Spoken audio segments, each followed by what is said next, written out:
Okay. Ito na po yung magic mug. So, malamig siya ngayon. Bubuhusan natin siya ng mainit na tubig. Ito, pakita mo.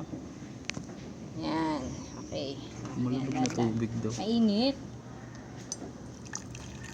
Yan, dahan-dahan natin siyang lalagyan. Kasi baka mabandian ako.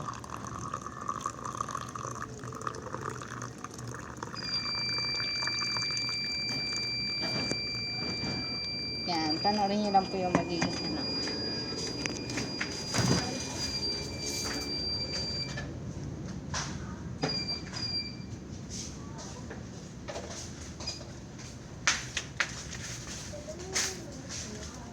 Oh, so yan, unti-unti na siyang lumalabas yung image.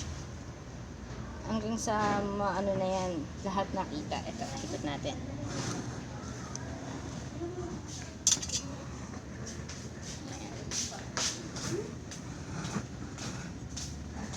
Ayan. Okay. Tapos,